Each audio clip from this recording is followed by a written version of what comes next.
What's up guys, and welcome to the last fight of the raid tier, P4S Part 2. If you meant to learn about the first part of the fight, go check out my guide on that fight instead.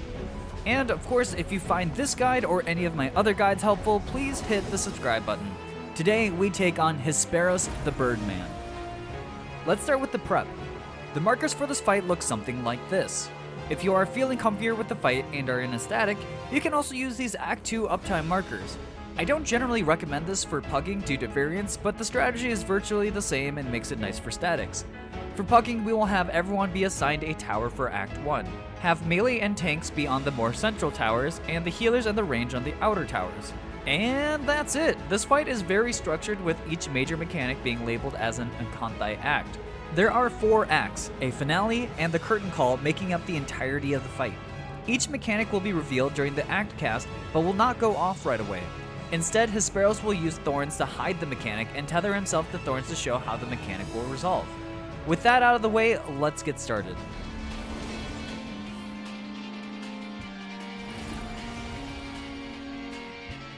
Hesperos will start the fight with his generic raid-wide Searing Stream, which does a moderate amount of damage. Right after, he will cast the first Akanthai act, showing the location of massive AoEs and towers. Make sure to remember which tower is yours.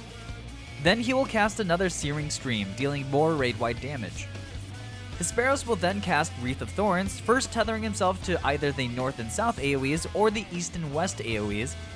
Then he will tether to each of the tower locations and then tether to the opposite set of AoEs. His tether pattern will indicate the order of operations for this mechanic. First, avoid the first set of giant AoEs that go off. You'll want to position yourself close to where your assigned towers are. Melee can use these little diamonds on the arena for a safe spot while getting uptime. As soon as the AoEs go off, move into your respective tower. Missing a tower will cause a raid-wide and inflict damage downs. As soon as the towers resolve, rotate to avoid getting hit by the second set of giant AoEs. Once the second set has gone off, Hesperos will cast either Near Sight or Far Sight. Depending on the cast, Hesperos will hit the 2 nearest or farthest players with Tank Busters. If it's Near Sight, have the party be out of the hitbox of the boss and the tanks inside. If the cast is Far Sight, have the party gather in with the tanks out. After this, the boss will then cast Akanthai Act 2, leading us into the next major mechanic. Act 2 is by far the trickiest mechanic in the entire fight and will cause the most amount of wipes during prog. It's easiest to execute by focusing on your own responsibilities, but I'll be going over what is happening holistically first. Akanthai Act 2 places several towers and AoEs on each cardinal. These will be hidden through thorns as well. The left thorn on each cardinal hides a tower, and the right thorn holds an AoE. Then Hesperos will cast Demigod Double. This is a heavy hitting tank buster, which I suggest using a tank invulnerability cooldown for. After this, Hesperos will start tethering to the various thorns during Wreath of Thorns. Pay attention to which thorns he tethers to first, as that will determine the orientation of how the mechanic will be solved. As the cast finishes, players will all be tethered to each other and each pair will have sets of colors on them. Specifically, a tank with no marker and a healer with a purple marker will be tethered, 2 DPS with green markers will be tethered, 2 DPS with orange markers will be tethered, and lastly, a tank and healer marked with orange will be tethered. The significance of each tether and color marker is that when a tether is stretched and broken, the color marker will activate. The purple marker is a AoE, the orange is a shareable AoE, and the green marker is a twister. Normally you'd never break the green tether, so I'm not actually 100% sure what it does besides kill you. After the tethers go out, Hesperos will cast Dark Design, putting baited AoEs under each player. Then the thorns will start resolving set by set until they have all resolved, and Hesperos will cast Ultimate Impulse, which deals massive amounts of AoE damage. The idea of Act 2 is to break specific tethers while also making sure the thorn towers are soaked and avoiding the thorn AoEs. Now let's rewind back to the start when Hesperos is tethering to the thorns and talk about how we're actually going to resolve the set of mechanics. Note which tower thorn he tethers to first. The way I remember this is to look at the west cardinal. If he tethers to the left side initially, it means that the first tower thorns that go off will be east and west. If he tethers to the right side initially, it means the first tower thorns will be north and south. I have to make a note here since my group does things differently than Party Finder. And even in Party Finder, depending on what data center you play on, there are different priorities for where people go. I'll explain how the mechanic generally works with the priorities that my group uses. I'll also link the various other raid plans and toolboxes as well. To start, the purple healer and no marker tank will move out towards the first set of towers. Make sure to drop the baited AoE away from the tower you are taking. The rest of the party sit in the center and drop their baited AoEs directly centered. Once the baited AoEs are dropped, the initial tank/healer pair will move into their respective towers, and the rest of the party will split up and break the orange tank and healer pair. To make sure there's a healer on both sides, have the orange healer move towards the no marker tank, and have the orange tank move towards the purple healer. The DPS tethers will stay together with the green pair going towards the no marker tank, and the orange pair going towards the purple healer. For melee uptime, you can stand on the uptime marker, however this makes the movement for the orange tether a bit trickier, as you'll have to be far enough for the tether to break, but not too far to take the damage by yourself, causing you to die. Again, like I said in the prep section, it may just be best to do downtime strats unless you are in a static due to variance. After the orange tether AoEs go off and the tower resolves, the group will have to rotate and split up in another configuration. This time it will be the orange DPS's turn to stretch their tether. One of the orange DPS players will have to move clockwise, and the other will have to move counterclockwise. The counterclockwise player generally has to move further, so we set a priority system for who moves counterclockwise. Almost everyone can safely rotate clockwise to their new spots, however the no marker tank will have to move counterclockwise so that each side will have 3 people to soak the orange AoEs, while the healers soak another set of towers. Once this last set of tethers and towers resolve, his sparrows will immediately begin casting ultimate impulse for massive raid damage.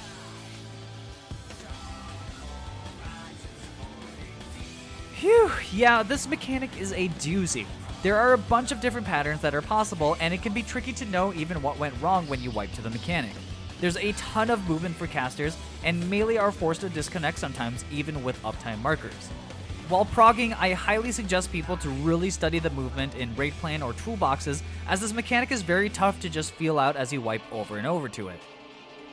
A couple things to note, your 2-minute burst windows come up at the tail end of the mechanic. Make sure to hold it for a GCD or so to make sure you catch everyone in buff windows when everyone runs back towards the center for ultimate impulse. I also suggest people with party-wide mitigations to use them right as people are leaving the center to help mitigate the orange tether AoEs that are firing off. Lastly, make sure to mitigate the upcoming ultimate impulse as it hits very hard. From here on out, the fight is far more straightforward. Next, his sparrows will cast a Kantai Act 3, forming 4 towers on both east and west cardinals, and a knockback AoE from the center. Again, these will be covered by thorns. His sparrows will cast Wreath of Thorns, tethering himself to all the towers on one side, to the center AoE, and then lastly to towers on the other side. Then he will cast Corthono's Kick, which is a baited jump to the furthest player. Have the main tank bait this by moving max melee towards the second set of towers that his sparrow's tethered to. Getting hit by the kick will give you a temporary vulnerability stack. Everyone else should stack on the other side of him, as the jump impact has an AoE that will cause you to be knocked back into your likely death, or worse, cause other people to die later. Then, as soon as he jumps, ranged players must run to take the first set of towers. It's best for healers to stay on the outer towers for less movement and better range for healing. At the same time, the melee will bait Earthshakers, which are giant cones that hit the closest 3 players. Have the off-tank and melee stand inside of the boss's hitbox to guarantee baiting an Earthshaker. To be very safe, you can have the main tank walk back through the boss's hitbox to max melee on the other side to avoid any chance of getting hit by an Earthshaker. After the boss jumps, remember to use knockback immunity as well, as the knockback from the center will happen soon afterwards. Then melee can run into the towers, and the healers and range will move towards the boss. Have a non-mobile caster stay behind, however, as they will be baiting the second kick. Towers will explode at the same time as the kick, and soon after, another 3 Earthshakers must be baited. Make sure that anybody who isn't baiting the Earthshaker is at least max melee to prevent getting hit by it. My group does things a bit differently, with the ranged players taking both sets of towers and the melee taking both sets of Earthshakers, but the general idea is the exact same. After the last set of Earthshakers resolves, his sparrows will then cast another Farsight or Nearsight. Same as before, make sure to move the tanks and the rest of the party accordingly. Tanks must also deal with the next cast called Heartstake, which is a 2-part tank buster that puts a nasty bleed effect on anyone who is hit. I highly recommend simply using an invulnerability cooldown here, and even better if you have a paladin or a gunbreaker, use their cooldown here to avoid taking damage from the bleed. The bleed will outlast the invulnerability cooldown, so healers must still be prepared to top off the tank. Hesperos will then cast Akanthai Act 4, setting down gigantic AoEs and towers across the edge of the arena. As always, these will be hidden by thorns. After this, Hesperos will cast a Searing Stream, dealing raid-wide damage. Then the boss will cast Wreath of Thorns. This time there won't be any tethers from Hesperos, and instead, at the end of the cast, each player will be tethered to a thorn and have a marker over their head that will be purple or blue. Afterwards, Hesperos will cast another Searing Stream, but also hide each player's marker with more thorns. The resolution here is very straightforward. If you have a blue marker, you will move across from the thorn you are tethered to and go clockwise one thorn. If you have a purple marker, you will move one thorn clockwise from where you are tethered to. Everyone should have their own towers, and it's a good idea to pre-position on the Searing Stream cast to see if anyone is overlapping with each other and making a mistake. Then the blue marker tethers will snap, causing small explosions, and the towers will have been soaked as well. As soon as these towers resolve, have the entire party stacked near the south of the boss. 4 players with tethers will remain, and they must break their tethers one at a time. Start breaking them starting from the northernmost tether. As each tether breaks, the party must move clockwise to avoid being hit by the massive tether AoEs that are going off as the tethers are breaking. The timing here is important because Hesperos will cast Ultimate Impulse about 20 seconds after the last tower has exploded. Taking too long to break the tethers will make it so that the Ultimate Impulse and likely the last tether explosion will happen back to back, causing a wipe. Breaking tethers too soon after one another can also be a problem because each of the tether raid wides put magic vulnerability up debuffs on the team as well. This only lasts about 2 seconds, so it's only really a problem if 2 people break the tethers almost at the same time. This phase also coincides with your 4-minute burst window and can be pretty unfortunate for certain classes. If you are playing a caster, you can stand pretty close to the center and minimize movement. Black mages who are optimized can even place their ley lines directly center of the boss and keep ley line uptime while avoiding the tether explosions. Following the Ultimate Impulse will be another Searing Stream, dealing more raid-wide damage.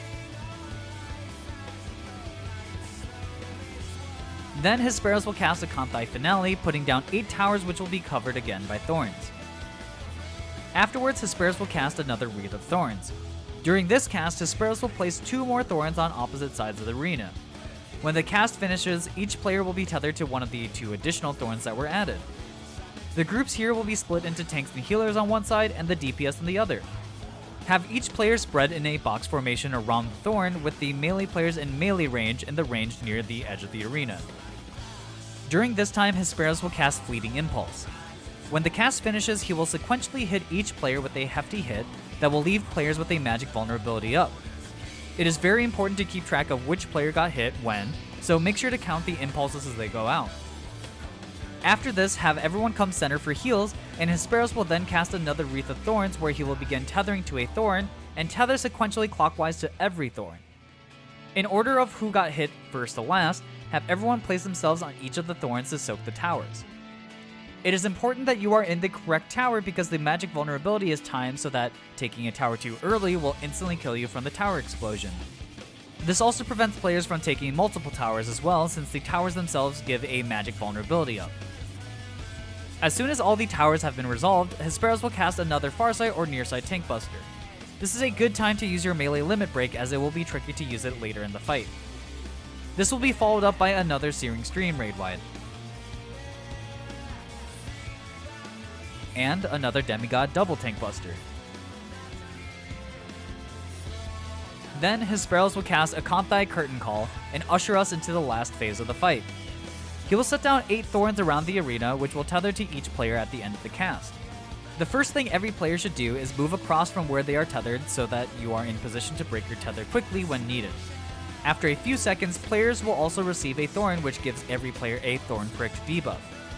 This debuff will have 4 potential durations: 12 seconds, 22 seconds, 32 seconds, and 42 seconds. Each duration of debuff will be assigned to a DPS and a tank or healer. The goal here is to break each player's debuff before the Thorn Prick debuff counts to 0. The timing for breaking tethers is important, like in Act 4, because the AoE that occurs after breaking a tether puts a short magic vulnerability up debuff on all players. Accidentally going too early or too late puts you at risk of wiping the raid. To simplify this, we have the DPS break their tethers when their debuff has counted down to 11 seconds, and the tanks and healers break their tethers when their debuff has counted down to 7. During this, Hesperos will also be casting Hell's Sting, which will fire off a bunch of cleaves which players must dodge. As soon as you dodge this initial part of Hell's Sting, you must then dodge back into the center of where the AoE had fired off, as there is a second wave of cleaves that is emitted right after. After all the tethers have been broken, Hesperos will cast an ultimate impulse, dealing massive raid-wide damage. This will be followed up by another set of thorns, tethers, and debuffs, and you'll have to do the entire rodeo yet again. This section of the fight is incredibly frantic, as there are tons of things to pay attention to, with your burst windows lining up here and having to manage your timer, tether, and the occasional cleaves that are coming from the boss. Not only that, this part of the fight has tons of damage and puts an incredible strain on the healers. It is very important, especially at lower item levels, to have a healing and mitigation plan set. It is not uncommon for healers to simply be spamming GCD heals and hoping everyone survives. There is enough time for 90-second cooldown mitigation like Feint, Addle, Heart of Light, Divine Veil, etc., so be sure to plan to use those early into the first curtain call, because they will also be able to be used in the second curtain call. After the second curtain call and another ultimate impulse, there is nothing left besides the Enrage, where he will cast his final ultimate impulse. Hopefully with minimal deaths and damage downs, you take down Hesperos and earn yourself a clear and finish the tier. As always, I hope this guide was helpful, and I hope you are all able to clear this fight. Thanks for watching. This is my first time putting out guides for a raid tier, and I'll hopefully be able to do so again in the future, but even faster. Hope you guys enjoyed the video, and I'll see you guys next time. Bye!